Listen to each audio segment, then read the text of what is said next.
There is a big reason why a lot of individuals are constantly failing at everything that they do during the course of their lives. I'm Tyrone Bowman. This is Tyrone Bowman Tonight. And what am I talking about this evening? I'm talking about self imposed limitations.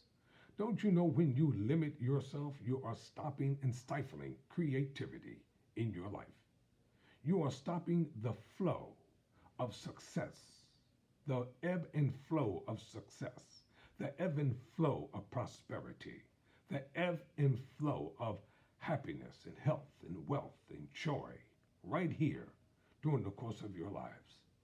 Too many individuals have surrendered their dreams and hopes, aspirations, goals, and visions because somebody or something whispered in their ear and the words went into the crevices of their mind telling them, you're not good enough. Don't you try it. Somebody else did it and failed. So what if you fail? Get up and do it again. The late author, speaker, motivational teacher, Napoleon Hill, in his book entitled Think and Grow Rich, which was his best-selling book out of all the books that he wrote during the course of his lifetime, he penned these words, quote, "There are no limitations to the mind except those we acknowledge," close quote. When you start acknowledging limitations, you are stopping yourself from growing. You are stopping yourself from going forward.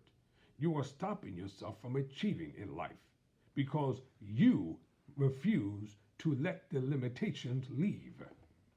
Don't let self-imposed limitations become a part of the norm.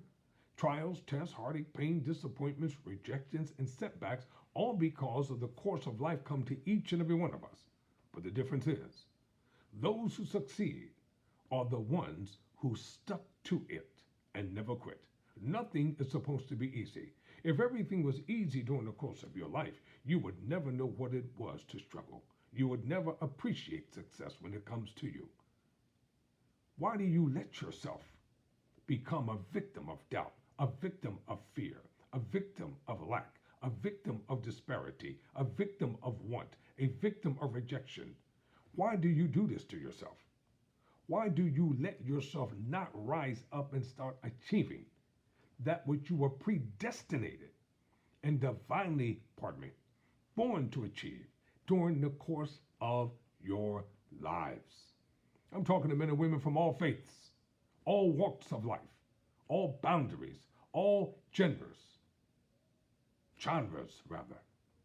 I'm talking to men and women everywhere. Stop limiting yourself to what you can be, do, and have. Here's another quote from Napoleon Hill. Quote, "Both poverty and riches are the offspring of thought." Close quote. In your mind, poverty can stay there. Do you know how many rich people, when I say rich, I mean wealthy, exceptionally wealthy men and women, in their mind, they still believe that they're poor. That's why they're misers. The late J. Paul Getty was a miser. He was cheap. With all of his wealth, with all of his extravagance, he was an extremely depressed and lonely man, to the extent that he didn't even want the heat turned on in his mansion, because in his mind, he could not accept the fact that you are wealthy beyond wealth. How many individuals can't enjoy success because they keep thinking that it's a dream and it's all going to be taken? Don't you know that during the crash, the stock market crash of 1929 going into 1930, millionaires and billionaires were jumping off of roofs, committing suicide because they put their faith and their trust in material things.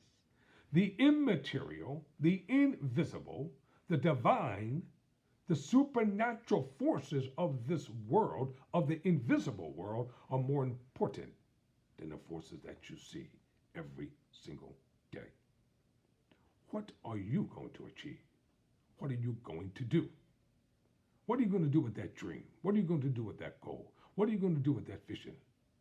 Now, let me tell you something. I have been divinely chosen and anointed or empowered to be an inspirational, motivational teacher during these hard, trying times in this world, to help to lift the spirits of men and women, to let you know that your dream doesn't have to be deferred. Your goals don't have to be canceled. That which you desire to be, to do, and to have, it is within the grasp of your mind. If you can believe it in your mind, you will have it in real life. If you can accept it in your mind, the world cannot stand in your way. Racism can't stop you. Bigotry can't stop you. MAGA, whatever the crap is, can't stop you.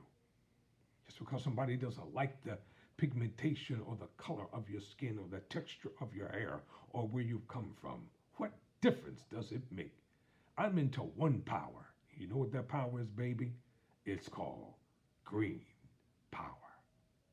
That's the power that I'm concerned about, because green power is political power. Green power is the power and the language of the world. Never surrender. Never